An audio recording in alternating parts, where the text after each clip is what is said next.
Hi dear students, today I am going to start introduction to trigonometry. So this is a very important topic for the higher education. So students, those who want to register for tuition classes, they can message in WhatsApp 6363189565. So regular classes is going on. Those who are very interested, you can join to my classes. Okay. So students, so now we will start with the trigonometry. A person is watching a tower. There are three parameters will occurs. One will be the distance, the height of the object, altitude of person to object. So that by using trigonometry we can find the value of distance, height and altitude. So students, we can find the distance and height of the using mathematical techniques called trigonometry. So trigonometry is nothing but the name itself indicate tri means 3, gono means sides, metry means measure. So the trigonometry is nothing but a measuring of three sides is called trigonometry. Okay. Consider a triangle A, B, C. It is a right angle triangle, so that angle A will represent the value of theta, B is 90 degree. This is an acute angle. So first we have to name these sides, side AB, side BC and side AC. So student, first the angle A is a theta, the opposite of that there is a BC side. This BC we are representing with opposite side. Now the side AC is called hypotenuse. Similarly, side AB is called adjacent side. So student, you remember side AB is adjacent side, side BC is opposite side, side AC is hypotenuse. Now I will take a trigonometry ratios. See students, trigonometric ratios is the very important formula you have to remember. First I will write the first formula, that is SINE, sine angle of A, cosine angle of A, tangent angle of A, cosecant angle of A, secant angle of A, cotangent angle of A. These are the very important names we have to remember in the trigonometric ratios. So these names we are writing in shortcut forms. So how to write these names in shortcut forms, so that I will show right now. See students, sine angle of A will be written as SIN A, is it will give the meaning same as that sine angle of A. So you have to write it just sine A. Similarly, cos A, next tan A, cosec A, sec A, and cot A. So student, the sin angle of A will be written as sin A, cosine angle of A written as cos A, tangent angle of A written as tan A, cosecant angle of A written as cosec A, secant angle of A written as sec A, cotangent angle of A written as cot A. So these are the shortcut names of these formulas. Okay, these are the shortcut name. Now I will write the formula of sin A, cos A, tan A, cosec A, sec A and cot A. Okay, first one, see student, sin A will be written as opposite side by hypotenuse will gives sin A. I will write the formula opposite side divided by hypotenuse is equals to, what is opposite side? Opposite side is a BC side is called opposite side. So write down opposite is nothing but a BC divided by what is hypotenuse? Hypotenuse is AC. Similarly, write the formula for cos A. The cos A formula will be adjacent side by hypotenuse. Adjacent side by hypotenuse. So what is adjacent side? Adjacent side is the AB, hypotenuse is the AC. Write down here, AB will be the adjacent side, hypotenuse will be AC. So this is the second formula.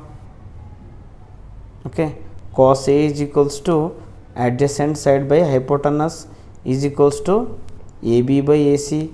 Similarly, first formula will be sin A is equals to opposite side by hypotenuse, that is BC by AC.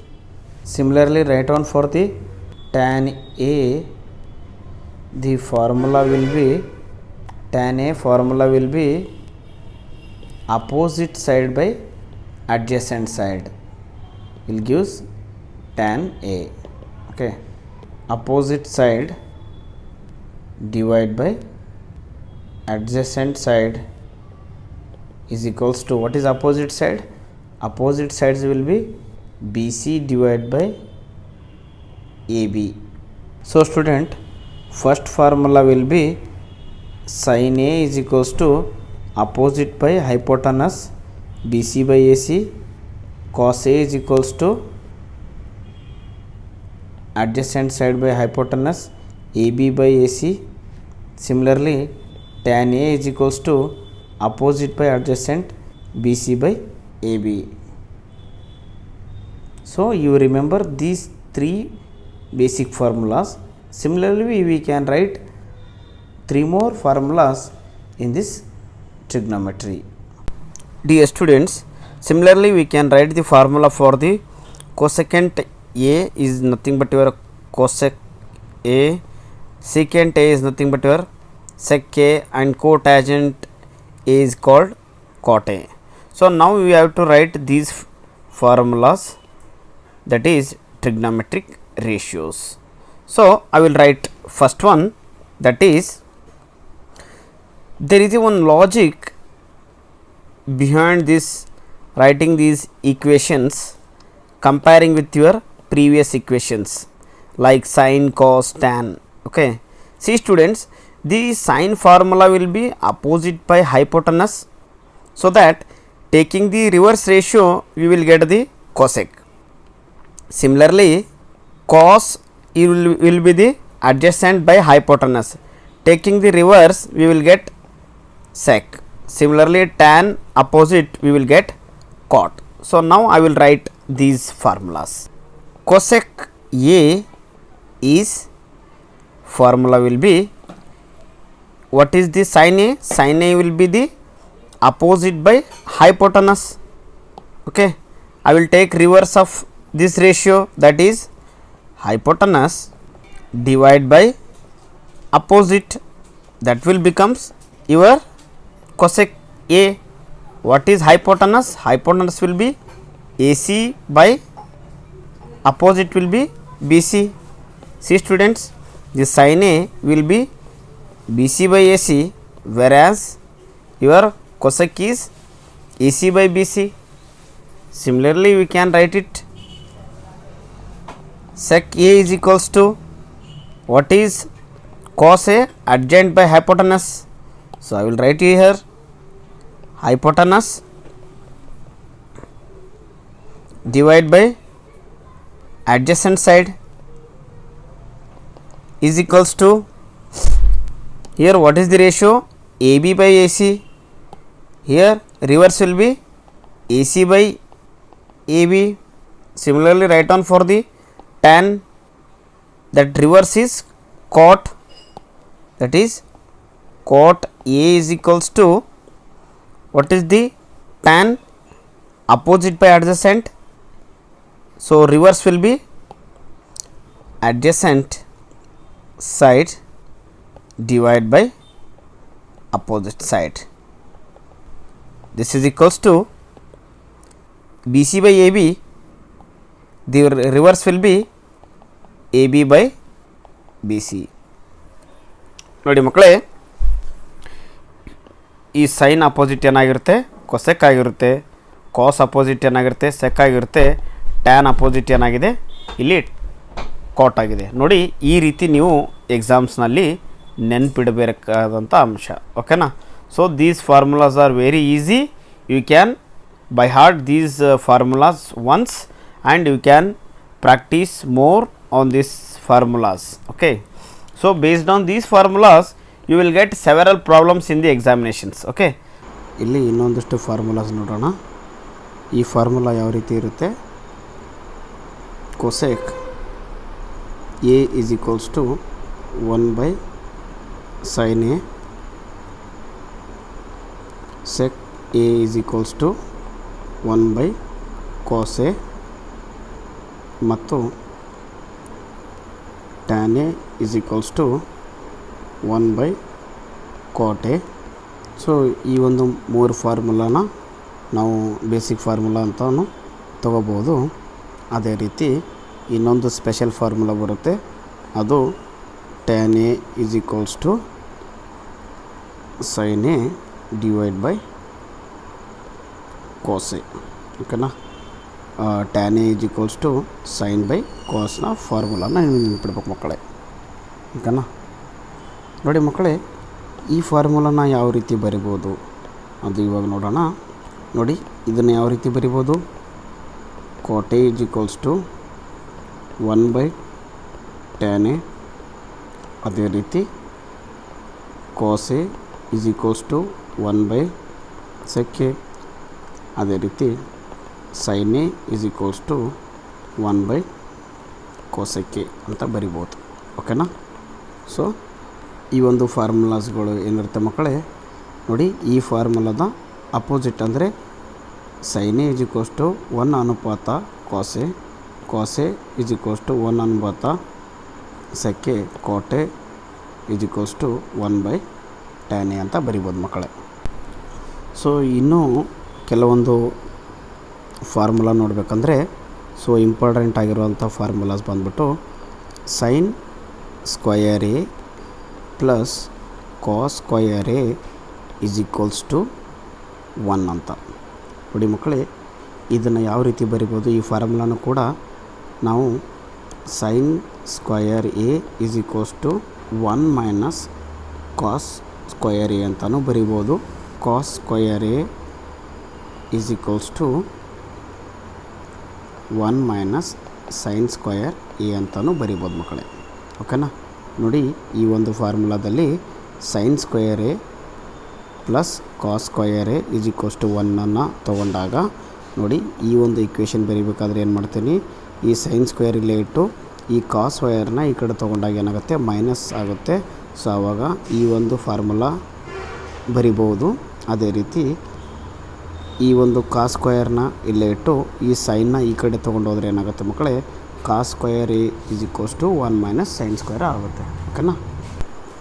ನೋಡಿ students, ಅದೇ ರೀತಿ ನಾವು ಈ ಮುಂದಿನ formula ಯಾವ ರೀತಿ ಬರಿಬೋದು ಅಂದರೆ, ಮತ್ತೊಂದು ಇಂಪಾರ್ಟೆಂಟ್ ಆಗಿರುವಂಥ ಫಾರ್ಮುಲಾ ಅಂದರೆ sec square A minus tan square A is equals to 1 ಅಂತ. ಓಕೆ. ಸೊ ಈ ಇಕ್ವೇಷನ್ ಯಾವ ರೀತಿ ಬರಿಬೋದು ಅಂದರೆ, ನೋಡಿ ಮಕ್ಕಳೇ, ನಮಗೆ ಯಾವ ರೀತಿ ಬೇಕೋ ಆ ರೀತಿ ಈ ಇಕ್ವೇಷನ್ನ ಚೇಂಜಸ್ ಮಾಡ್ಕೋಬೇಕಾಗುತ್ತೆ. ಓಕೆನಾ. ಫಾರ್ ಎಕ್ಸಾಂಪಲ್ ನನಗೆ ಸೆಕ್ ಸ್ಕ್ವಯರ್ ಎ ಬೇಕಾದಾಗ ನಾನು ಇದನ್ನು ಯಾವ ರೀತಿ ಬರಿಬೋದು ಅಂದರೆ, ನೋಡಿ this is equals to sec square A is equals to, ನೋಡಿ ಈ ಟ್ಯಾನ್ ಏನಾಗುತ್ತೆ, ಈ ಟ್ಯಾನ್ ಈ ಕಡೆ ಬರುತ್ತೆ, ಮೈನಸ್ ಇರುವಂಥ ಟ್ಯಾನ್ ಈ ಕಡೆ ಬಂದರೆ ಏನಾಗುತ್ತೆ ಮಕ್ಕಳೇ, ನಮಗೆ 1 ಮೈನಸ್ ಇದ್ದದ್ದು ಪ್ಲಸ್ ಆಗುತ್ತೆ ಟ್ಯಾನ್ ಸ್ಕ್ವಯರ್ ಎ. ಸೊ ಇದನ್ನು ನಮಗೆ ಟ್ಯಾನ್ ಸ್ಕ್ವಯರ್ ಎ ಬರಿಬೇಕಾದ್ರೆ ಇದು ಯಾವ ರೀತಿ ಬರಿಬೋದು ಅಂದರೆ ಮಕ್ಕಳೇ, tan square A minus is equals to 1, ಈ ಸೆಕ್ ಈ ಕಡೆ ಬಂದರೆ ಏನಾಗುತ್ತೆ ಮಕ್ಕಳೇ, ನಮಗೆ sec square minus x square A ಆಗುತ್ತೆ. ಬಟ್ ಈ ಮೈನಸ್ನ ಈ ಕಡೆ ಹೋದರೆ ನಾನು ಇದನ್ನು ಯಾವ ರೀತಿ ಬರಿಬೋದು ಅಂದರೆ, tan square A is equals to sec square A minus 1 ಅಂತ ಬರಿಬೋದು. ಓಕೆನಾ. ಸೊ ಇಲ್ಲಿ ಯಾವ ರೀತಿ ಬರಿತೀನಿ ಅಂದರೆ, tan square A is equals to sec square A minus 1 ಅಂತ ಬರಿಬೋದು ನಾನು. ಅದೇ ರೀತಿಯಾಗಿ ಸೊ ನೆಕ್ಸ್ಟ್ ಫಾರ್ಮುಲಾ ಬಂದ್ಬಿಟ್ಟು ನಮಗೆ cosec square A minus 1 is equals to cot square A. ನೋಡಿ ಮಕ್ಕಳೇ, ಈ ಒಂದು ಫಾರ್ಮುಲಾನ ಯಾವ ರೀತಿ ಚೇಂಜಸ್ ಮಾಡ್ಬೋದು ಅಂದರೆ, ನೋಡಿ ಫಾರ್ ಎಕ್ಸಾಂಪಲ್ ನಮಗೆ ಕೋಸೆಕ್ ಸ್ಕ್ವಯರ್ ಬೇಕಾಗಿದೆ ಅಂದರೆ ಈ ಮೈನಸ್ 1 ಈ ಕಡೆ ಹೋದರೆ ಏನಾಗುತ್ತೆ, ನಮಗೆ ಪ್ಲಸ್ 1 ಆಗುತ್ತೆ. ಸೊ ಅದನ್ನು ಇವಾಗ ಬರೆಯೋಣ. Cosec square A is equals to cot square A plus 1 ಅಂತ ಬರಿಬೋದು. ಓಕೆನಾ. ಸೊ ಇವಾಗ ನಮಗೆ ನೋಡಿ ಮಕ್ಕಳೇ, ಈ ಒಂದು ಕಾಟ್ನ ಈ ಕಡೆ ಹೋದರೆ ಏನಾಗುತ್ತೆ, ನಮಗೆ ಮೈನಸ್ ಕಾಟ್ ಆಗುತ್ತೆ. ಇದನ್ನು ಯಾವ ರೀತಿ ಬರಿಬೋದು ಅಂದರೆ, cosec square A minus cot square A is equals to 1 ಅಂತಲೂ ಫಾರ್ಮುಲಾ ಆಗುತ್ತೆ. ನೋಡಿ ಮಕ್ಕಳೇ, ಈ ಒಂದು ಫಾರ್ಮುಲಾ, ಇದು ಒಂದು ಫಾರ್ಮುಲಾ ಆಯಿತು, ಅದೇ ರೀತಿ ಇದು ಒಂದು ಫಾರ್ಮುಲಾ ಆಯಿತು, ಅದೇ ರೀತಿ ಇದು ಕೂಡ ಒಂದು ಫಾರ್ಮುಲಾ ಆಯಿತು, ಅದೇ ರೀತಿ ಈ ಒಂದು ಫಾರ್ಮುಲಾ ಆಯಿತು, ಇದು ಕೂಡ ಒಂದು ಫಾರ್ಮುಲಾ ಆಯಿತು. ಸೊ ಈ ಥರ ಪ್ರತಿ ಫಾರ್ಮುಲಾನ ನಾವು ಈ ಥರ ನೀಟಾಗಿ ಬರಿಬೋದು. ಓಕೆನಾ. ನೋಡಿ sine square A plus cos square ಎನ ಯಾವ ರೀತಿ ಬರಿಬೋದು, sine square A is equals to 1 minus cos square A ಅಂತ ಬರಿಬೋದು. ಒಂದು ವೇಳೆ ಕಾಸ್ ಸ್ಕ್ವಯರ್ ಎ ಬೇಕಾಗಿತ್ತಂದರೆ ನಮಗೆ 1 ಮೈನಸ್ ಸೈನ್ ಸ್ಕ್ವಯರ್ ಎ ಅಂತ ಬರಿಬೋದು. ಅದೇ ರೀತಿ sec square A minus tan square A is equals to 1 ಅಂತಂದಾಗ ನಮಗೆ sec square A is equals to 1 plus tan square A ಅಂತ ಬರಿಬೋದು. ಅದೇ ರೀತಿ ಟ್ಯಾನ್ ಸ್ಕ್ವಯರ್ ಎ ಯಾವ ರೀತಿ ಬರಿಬೋದು ಅಂದರೆ ಸೆಕ್ ಸ್ಕ್ವಯರ್ ಎ ಮೈನಸ್ 1 ಅಂತ ಬರಿಬೋದು. ಓಕೆ. ಅದೇ ರೀತಿ ಕೊಸೆಕ್ ಸ್ಕ್ವಯರ್ ಎ ಮೈನಸ್ 1ಅನ್ನು ನಮಗೇನಾಗುತ್ತೆ, ಕಾಟ್ ಆಗುತ್ತೆ. Cosec square A is equals to cot square A plus 1 ಆಗುತ್ತೆ. ಅದೇ ರೀತಿ cosec square A minus cot square A is equals to 1 ಅಂತ ಬರಿಬೋದು. ನೋಡಿ ಮಕ್ಕಳೇ, ಈ ಮೇಲೆ ಬರುವಂಥ ಎಲ್ಲ ಫಾರ್ಮುಲಾಗಳು ನಮಗೆ ತುಂಬ ಯೂಸ್ ಆಗುತ್ತೆ. ಸೊ ಈ ಒಂದು ಫಾರ್ಮುಲಾನ ನಮಗೆ ಯಾವಾಗ ಬಳಸಬೇಕಂದ್ರೆ, 0 is less than or equal to A or A is less than is equals to 90 degree ಅಂತ. ಅಂದರೆ ನೋಡಿ ಮಕ್ಕಳೇ, ಯಾವುದೇ ಒಂದು ತ್ರಿಕೋನದಲ್ಲಿ ಯಾವತ್ತಿಗೂ ಕೂಡ ಈ ಒಂದು ಎ ಅನ್ನೋದು 90 ಡಿಗ್ರಿಗಿಂತನೂ ಕಡಿಮೆ ಆಗಿರಬೇಕು. ಓಕೆನಾ. ಆವಾಗ ಈ ಒಂದು ಮೇಲಿನ ಸೂತ್ರನ ನಾವು ಯೂಸ್ ಮಾಡ್ಬೋದು. ಕೊಸೆಕ್ 90 ಮೈನಸ್ ಎನ ನಾವು ಸೆಕ್ ಎ ಅಂತಲೂ ಬರಿಬೋದು ಮಕ್ಕಳೇ. ನೋಡಿ ಮಕ್ಕಳೇ, ಇನ್ನೂ ಕೆಲವು ಫಾರ್ಮುಲಾಸ್ ನೀವು ನೆನ್ಪಿಡಬೇಕಾಗುತ್ತೆ. ಸೊ ಆ ಫಾರ್ಮುಲಾ ಬಂದ್ಬಿಟ್ಟು sine 90 minus A is equals to cos A. ನೋಡಿ ಮಕ್ಕಳೇ, ಯಾವಾಗ ಸೈನ್ 90 ಮೈನಸ್ ಎ ಅಂದಾಗ ಕಾಸ್ನ ಯೂಸ್ ಮಾಡಬೇಕು. ಅದೇ ರೀತಿ ಇದನ್ನು ಈ ಫಾರ್ಮುಲಾ ಯಾವ ರೀತಿ ಬರಿಬೋದು ಅಂದರೆ cos 90 minus A is equals to sine A ಅಂತಲೂ ಕೂಡ ಬರಿಬೋದು. ಅದೇ ರೀತಿ tan 90 minus A is equals to cot A ಅಂತಲೂ ಬರಿಬೋದು. ನೋಡಿ, ಯಾವಾಗ ಟ್ಯಾನ್ 90 ಮೈನಸ್ ಎ ಅಂದಾಗ ಕಾಟ್ ಅಂತ ಬರಿಬೇಕು, ಓಕೆನಾ. ಅಥವಾ ಕಾಟ್ ಎ ಇದ್ದಾಗ ನಾವು ಟ್ಯಾನ್ 90 ಮೈನಸ್ ಎ ಅಂತಲೂ ಕೂಡ ಬರಿಬೋದು. ಸೊ ಈ ಫಾರ್ಮುಲಾ ಇದನ್ನು ಕೂಡ ಯಾವ ರೀತಿ ಬರಿಬೋದು ಅಂದರೆ cot 90 minus A is equals to tan A ಅಂತ ಕೂಡ ಬರಿಬೋದು ಮಕ್ಕಳೇ. ಸೊ ಅದೇ ರೀತಿ sec 90 minus A is equals to cosec A ಅಂತಲೂ ಬರಿಬೋದು. ಸೊ ಈ ಕೊಸೆಕ್ 90 ಮೈನಸ್ ಎನ ನಾವು ಸೆಕ್ ಎ ಅಂತಲೂ ಬರಿಬೋದು ಮಕ್ಕಳೇ. ನೋಡಿ ಮಕ್ಕಳೇ, ಈ ಫಾರ್ಮುಲಾಸ್ ಕೂಡ ನೀವು ನೆನ್ಪಿಡಬೇಕು. ಸೈನ್ 90 ಮೈನಸ್ ಎ ಅಂದಾಗ ಕಾಸ್ ಬರಿಬೇಕು. ಅದೇ ರೀತಿ ಟ್ಯಾನ್ 90 ಮೈನಸ್ ಎ ಅಂದಾಗ ಕಾಟ್ ಬರಿಬೇಕು. ಸೆಕ್ 90 ಮೈನಸ್ ಎ ಅಂದಾಗ ಕೊಸೆಕ್ ಬರಿಬೇಕು. ಅದೇ ರೀತಿ ಕಾಸ್ 90 ಮೈನಸ್ ಎ ಅಂದಾಗ ಸೈನ್ ಬರಿಬೇಕು. ಕಾಟ್ 90 ಮೈನಸ್ ಎ ಅಂದಾಗ ಟ್ಯಾನ್ ಬರಿಬೇಕು. ಕೊಸೆಕ್ 90 ಮೈನಸ್ ಎ ಅಂದಾಗ ಸೆಕ್ ಅಂತ ಬರಿಬೇಕು ಮಕ್ಕಳೇ, ಓಕೆನಾ. ಸೊ ಈ ಫಾರ್ಮುಲಾಸ್ ಕೂಡ ಇಂಪಾರ್ಟೆಂಟ್ ಆಗಿರುತ್ತೆ, ಎಲ್ಲರೂ ಕೂಡ ನೆನ್ಪಿಡಬೇಕು. ಹೈ ಡಿಯರ್ ಸ್ಟೂಡೆಂಟ್ಸ್, ಇವಾಗ ಈ ಒಂದು ಕೋಷ್ಟಕನ ನೋಡೋಣ ಮಕ್ಕಳೇ. ಈ ಕೋಷ್ಟಕದಲ್ಲಿ 11.1ನಲ್ಲಿ ಇದನ್ನು ಯಾವ ರೀತಿ ನೀವು ಬಾಯಾಟ ಮಾಡಬೇಕಂತ ಹೇಳ್ತೀನಿ ಮಕ್ಕಳೇ. ನೋಡಿ ಮಕ್ಕಳೇ, ಇಲ್ಲಿ sine A, cos A, tan A, cosec A, sec A, cot A ಇದೆ, ಓಕೆನಾ. ನೋಡಿ ಇಲ್ಲಿ ಕೋನ ಎನ ಇದರಲ್ಲಿ 0 ಡಿಗ್ರಿ ಆಗಿರ್ಬೋದು, 30 ಡಿಗ್ರಿ ಆಗಿರ್ಬೋದು, ಅಥವಾ 45 ಡಿಗ್ರಿ ಆಗಿರ್ಬೋದು, 60 ಡಿಗ್ರಿ ಆಗಿರ್ಬೋದು, ಅಥವಾ 90 ಡಿಗ್ರಿ ಆಗಿರ್ಬೋದು, ಓಕೆನಾ. ನೋಡಿ, ಸೈನ್ ಎ ಅಂದರೆ ಸೈನ್ ಕೋನ ಎ ಅಂತ ಅರ್ಥ, ಓಕೆನಾ. ಅದೇ ರೀತಿ ಕಾಸ್ ಎ ಅಂದರೆ ಕಾಸ್ ಕೋನ ಎ ಅಂದರೆ 0 ಡಿಗ್ರಿ ಆಗಿರ್ಬೋದು, 30 ಡಿಗ್ರಿ ಆಗಿರ್ಬೋದು, 45 ಡಿಗ್ರಿ ಆಗಿರ್ಬೋದು, 60 ಡಿಗ್ರಿ ಆಗಿರ್ಬೋದು, ಅಥವಾ ಯಾವ ರೀತಿ ನಾವು ಬಯಾಟ್ ಮಾಡ್ಬೇಕಂದ್ರೆ ನೋಡಿ ಮಕ್ಕಳೇ, sine 0 is equals to 0, sine 30 degree is equals to 1/2, sine 45 degree is equal to 1/√2, sine 60 degree is equal to √3/2, sine 90 degree is equals to 1, cos 0 degree is equals to 1, cos 30 degree is equals to √3/2, cos 45 degree is equal to 1/√2, cos 60 degree is equal to 1/2, cos 90 is equal to 0, ಓಕೆನಾ. So ಅದೇ ರೀತಿ tan ಕೂಡ tan 0 is 0, tan 45 is 1, tan 60 degree is √3, tan 90 is not define ಅಂತ ಅರ್ಥ. ಇದನ್ನು ನಾವು not define ಅಂತ ಬರ್ತೀವಿ. ಈ ನಾಟ್ ಡಿಫೈನ್ನ ವ್ಯಾಲ್ಯೂ ಎಷ್ಟು ಇರುತ್ತೆ ಅಂದರೆ ಇನ್ಫಿನಿಟಿ ಇರುತ್ತೆ. ಇನ್ಫಿನಿಟಿ ಅಂದರೆ ತುಂಬ ದೊಡ್ಡದಾಗಿರುವಂಥ ವ್ಯಾಲ್ಯೂ ಇರುತ್ತೆ, ಅದಕ್ಕೆ ನಾವು ನಾಟ್ ಡಿಫೈನ್ ಅಂತ ಬರಿತೀವಿ ಮಕ್ಕಳೇ, ಓಕೆನಾ.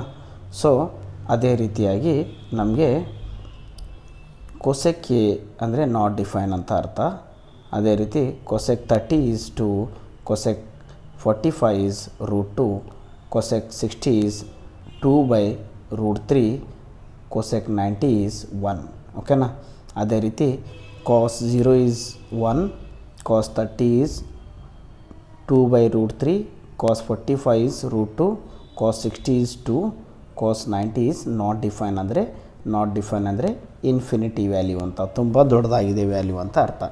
ಅದೇ ರೀತಿ cot 0 is not define, cos 30 is √3, cos 45 is 1, cos 60 is 1/√3, ಅದೇ ರೀತಿ ಕಾಸ್ 90 ಈಸ್ 0.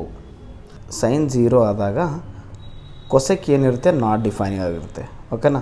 ಸೊ ಅದ್ರ ವಿರುದ್ಧವಾಗಿರುತ್ತೆ, ಓಕೆನಾ. ಸೊ ಇಲ್ಲಿ 0 ಇದ್ದಾಗ ಅದು ನಾಟ್ ಡಿಫೈನ್ ಆಗಿರುತ್ತೆ. ಕಾಸ್ 1 ಆದಾಗ ಇದು ಕೂಡ ಸೆಕ್ ಕೂಡ 1 ಆಗುತ್ತೆ. ಟ್ಯಾನ್ 0 ಆದಾಗ ಏನಾಗುತ್ತೆ, ಕಾಟ್ ಕೂಡ ನಾಟ್ ಡಿಫೈನ್ ಆಗುತ್ತೆ, ಅದರ ಅಪೋಸಿಟ್ ಆಗುತ್ತೆ. ಓಕೆನಾ. ಸೊ ಇವಾಗ ನಾವು ಇದನ್ನು ಯಾವ ರೀತಿ ಬರಿಬೇಕಂತ ನಾ ಹೇಳ್ತೀನಿ ಮಕ್ಕಳೇ, ಆ ರೀತಿ ನೀವು ಇದನ್ನು ಬರೆದು ನೆನ್ಪಿಡಬೇಕಾಗುತ್ತೆ. ಓಕೆನಾ. ನೋಡಿ ಮಕ್ಕಳೇ, ಸೈನ್ 0 ಡಿಗ್ರಿ ಆದಾಗ 0 ಇರುತ್ತೆ. ಸೈನ್ 30 ಡಿಗ್ರಿ ಆದಾಗ ನಮಗೆ 1/2 ಬರುತ್ತೆ. ಅದೇ ರೀತಿ ಸೈನ್ 45 ಡಿಗ್ರಿ ಆದಾಗ ನಮಗೆ 1/√2 ಇರುತ್ತೆ. ಸೈನ್ 60 ಡಿಗ್ರಿ ಆದಾಗ ನಮಗೆ √3/2 ಬರುತ್ತೆ.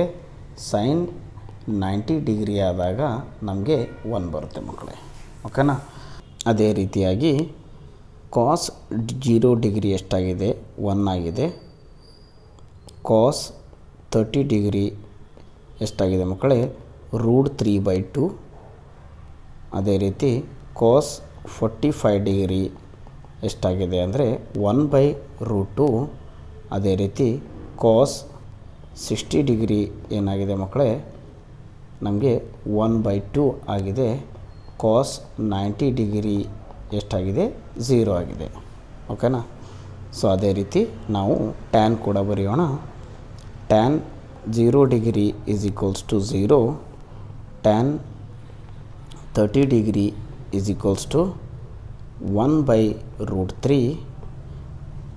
ಅದೇ ರೀತಿ tan 45 degree is equals to 1. Tan 60 degree is equals to √3. Tan 90 degree is equals to not define ಅಥವಾ ಇನ್ಫಿನಿಟಿ ಅಂತಲೂ ಬರಿಬೋದು. ಓಕೆನಾ. ನೋಡಿ ಮಕ್ಕಳೇ, ಇವಾಗ ಕೊಸೆಕ್ನ ಯಾವ ರೀತಿ ಬರಿತೀನಿ ನೋಡಿ. ಯಾವ ರೀತಿ ಇದನ್ನು ನೆನ್ಪಿಡ್ಬೇಕಂದ್ರೆ, cosec 0 degree is equals to, ನೋಡಿ ಸೈನ್ ಏನಾಗಿದೆ, ಸೈನ್ 0 ಆದಾಗ ನಮಗೆ ಏನು ಬರುತ್ತೆ ಮಕ್ಕಳೇ, 0 ಇದೆ. ಕೊಸೆಕ್ನ ಯಾವ ರೀತಿ ಬರಿಬೋದು ಅಂದರೆ 1/sin ಡಿಗ್ರಿ ಬರಿಬೋದು. 0 ಡಿಗ್ರಿ ಬರೆದಾಗ ನೋಡಿ ಮಕ್ಕಳೇ, 1/0 ಅಂದಾಗ ಇನ್ಫಿನಿಟಿ ಆಗುತ್ತೆ. ಓಕೆನಾ. ಸೊ ಅದಕ್ಕೆ ಕೊಸೆಕ್ 0 ಏನಾಗುತ್ತೆ ಅಂದರೆ ನಮಗೆ ನಾಟ್ ಡಿಫೈನ್, ಇನ್ಫಿನಿಟಿ ಆಗುತ್ತೆ. ಅದೇ ರೀತಿ cosec 30 degree is equals to 2 ಆಗಿದೆ. ಓಕೆ. ನೋಡಿ ಮಕ್ಕಳೇ, ಸೈನ್ ಎ ಏನಾಗಿದೆ, 1/2 ಆಗಿದೆ. ಇದನ್ನು ರಿವರ್ಸ್ ಮಾಡಿದರೆ ಏನಾಗುತ್ತೆ, ಸೊ 1/2/1 ಆಗುತ್ತೆ. ಓಕೆನಾ. ಸೊ 2/1 ಅಂದರೆ 2 ಆಗುತ್ತೆ ಮಕ್ಕಳೇ. ಇದು ಏನಾಗಿರುತ್ತೆ, ಕೊಸೆಕ್ ಏನಾಗುತ್ತೆ, 2 ಆಗುತ್ತೆ. ನೋಡಿ ಮಕ್ಕಳೇ, ನಮಗೆ ಫಾರ್ಮುಲಾ ಗೊತ್ತಿದೆ. ಕೊಸೆಕ್ ಅಂದರೆ ಏನಪ್ಪ, ಕೊಸೆಕ್ ಎ ಅಂದರೆ 1/sin ಅಂತ ಅರ್ಥ. ಓಕೆನಾ. ಸೈನ್ ಎ ಅಂತ ಅರ್ಥ.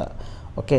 ಇವಾಗ ಕೊಸೆಕ್ನ 30 ಡಿಗ್ರಿ ಇದ್ದಾಗ ವ್ಯಾಲ್ಯೂ ಎಷ್ಟಾಗಿದೆ, ಸೈನ್ ವ್ಯಾಲ್ಯೂ ಎಷ್ಟಾಗಿದೆ ಮಕ್ಕಳೇ, ನಮಗೆ 1/2 ಇದೆ.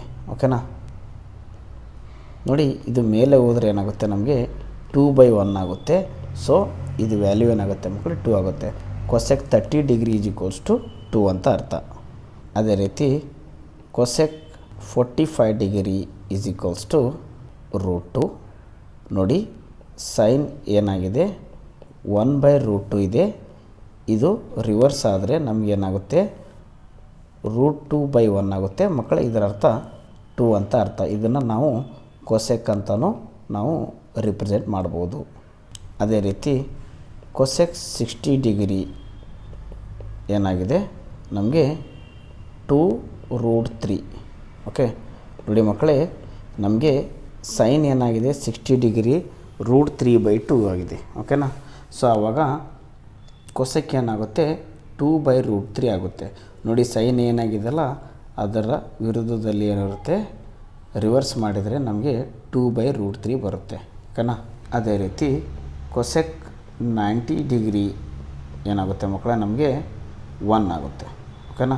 ನೋಡಿ 1 ಇದ್ದಾಗ 1 ಆಗುತ್ತೆ, ಯಾಕಂದರೆ 1/1 ರಿವರ್ಸ್ ಮಾಡಿದರೂ ಕೂಡ ನಮಗೆ 1/1 ಬರುತ್ತೆ. ಸೊ ಆವಾಗ ಇದ್ರ ವ್ಯಾಲ್ಯೂ ಎಷ್ಟಿರುತ್ತೆ ಮಕ್ಕಳೇ, 1 ಬರುತ್ತೆ. ಅದೇ ರೀತಿಯಾಗಿ ಸೆಕ್ 0 ಡಿಗ್ರಿ ಆದಾಗ 1 ಬರುತ್ತೆ. ಸೆಕ್ 30 ಡಿಗ್ರಿ ಆದಾಗ ನಮಗೆ ವ್ಯಾಲ್ಯೂ ಎಷ್ಟಿರುತ್ತೆ, 2/√3 ಆಗುತ್ತೆ. ಅದೇ ರೀತಿ ಸೆಕ್ 45 ಡಿಗ್ರಿ ಆದಾಗ ನಮಗೆ √2 ಬರುತ್ತೆ. ಅದೇ ರೀತಿ ಸೆಕ್ 60 ಡಿಗ್ರಿ ಆದಾಗ ನಮಗೇನು ಬರುತ್ತೆ 2 ಬರುತ್ತೆ. ಅದೇ ರೀತಿ ಸೆಕ್ 90 ಡಿಗ್ರಿ ಆದಾಗ ನಮಗೆ ಏನು ಬರುತ್ತೆ ಮಕ್ಕಳೇ ನಾಟ್ ಡಿಫೈನ್ ಬರುತ್ತೆ. ಓಕೆ, ನೋಡಿ ಮಕ್ಕಳೇ, ಈ ಒಂದು ವ್ಯಾಲ್ಯೂ ಯಾವ ರೀತಿ ನೆನ್ಪಿಡ್ಬೇಕಂದ್ರೆ ಇಲ್ಲಿ ನೋಡಿ, ನಿಮ್ಗೆ ಆಲ್ರೆಡಿ ಕಾಸ್ ಗೊತ್ತಿದೆ. ಓಕೆನಾ, ಕಾಸ್ಟ್ ವಿರುದ್ಧವಾಗಿರೋದು ಏನಿರುತ್ತೆ ಸೆಕ್ ಇರುತ್ತೆ. ನೋಡಿ, ಇದು 1 ಇದೆ, ಇದು ವಿರುದ್ಧ ಮಾಡಿದರೂ ಕೂಡ 1/1 ಏನಾಗುತ್ತೆ, ರಿವರ್ಸ್ ಮಾಡಿದರೂ ಕೂಡ 1/1 ಬರುತ್ತೆ. ಇದ್ರ ವ್ಯಾಲ್ಯೂ 1 ಆಗುತ್ತೆ. ಅದೇ ರೀತಿ ಕಾಸ್ ಏನಾಗಿದೆ √3/2 ಇದೆ. ಓಕೆನಾ, ಆವಾಗ ಸೆಕ್ ಏನಾಗುತ್ತೆ ಮಕ್ಕಳೇ, ಇದು 2/√3 ಆಗುತ್ತೆ, ರಿವರ್ಸ್ ಆಗುತ್ತೆ, ಇಲ್ಲಿದೆ ನೋಡಿ. ಓಕೆನಾ, ಅದೇ ರೀತಿ ಕಾಸ್ 45 ಏನಾಗಿದೆ 1/√2 ಇದೆ. ಇದನ್ನು ನಾವು ರಿವರ್ಸ್ ಮಾಡಿದಾಗ ಏನು ಬರುತ್ತೆ ಮಕ್ಕಳೇ ನೋಡಿ 2/1 ಆಗುತ್ತೆ. √2 ಅಂತ ನಾವು ಬರಿಬೋದು. ಕಾಸ್ 60 ಡಿಗ್ರಿ ಎಷ್ಟಾಗಿದೆ 1/2 ಆಗಿದೆ. ಸೆಕ್ 60 ಡಿಗ್ರಿ ಏನಾಗುತ್ತೆ 2 ಆಗುತ್ತೆ. ಓಕೆನಾ, ನೋಡಿ 0 ಇದ್ದಾಗ ನಾಟ್ ಡಿಫೈನ್ ಆಗುತ್ತೆ. ಅದೇ ರೀತಿ ಕಾಟ್ ಏನಾಗಿದೆ tan ರಿವರ್ಸ್ ಆಗಿರುತ್ತೆ. ಓಕೆ, ಸೊ 0 ಇದ್ದಾಗ ನಾಟ್ ಡಿಫೈನ್ ಆಗುತ್ತೆ. 1/√3 ಇದ್ದಾಗ √3 ಆಗುತ್ತೆ. 1 ಇದ್ದಾಗ 1 ಆಗುತ್ತೆ. √3 ಇದ್ದಾಗ 1/√3 ಆಗುತ್ತೆ. ನಾಟ್ ಡಿಫೈನ್ ಇದ್ದಾಗ 0 ಆಗುತ್ತೆ. ಸೊ ಈ ರೀತಿ ನಾವು ಸೈನು ಕಾಸು ಟ್ಯಾನು ಅದರ ಅಪೋಸಿಟ್ ಆಗಿ ಕಾಸು ಸೆಕ್ಕು ಕಾಟು ಇರುತ್ತೆ ಮಕ್ಕಳೇ. ನೋಡಿ ಸ್ಟೂಡೆಂಟ್ಸ್, ಈ ಎಲ್ಲ ವ್ಯಾಲ್ಯೂಸು ಕೂಡ ನೀವು ನೆನ್ಪಿಡಬೇಕು. ಈ ಮುಂದಿನ ಭಾಗದಲ್ಲಿ ನಾನು ಏನು ಮಾಡ್ತೀನಿ, ಇದ್ರ ಮೇಲೆ ಇರುವಂತಹ ಪ್ರಾಬ್ಲಮ್ಸ್ನ ಸಾಲ್ವ್ ಮಾಡ್ತೀನಿ. ಓಕೆ, ಸೊ ನಿಮಗೆ ಬೇಕಾಗಿರುವಂಥ ಪ್ರಾಬ್ಲಮ್ಸು ಯಾವುದ್ಯಾವ್ದು ಇರುತ್ತೆ. ಸೊ ಈ ಇಷ್ಟು ಫಾರ್ಮುಲಾಸ್ ಕೂಡ ನೀವು ನೆನ್ಪಿಡಬೇಕು. ಸೊ ನಾನು ಬೇಕಾದರೆ ಒಂದೇ ಚಾರ್ಟ್ ಮಾಡಿ ಕಳಿಸ್ತೀನಿ, ಬೇಕಾದರೆ ನೀವು ಅದನ್ನು ನೀವು ಬೈ ಹಾರ್ಟ್ ಮಾಡ್ಬೋದು. ಓಕೆನಾ.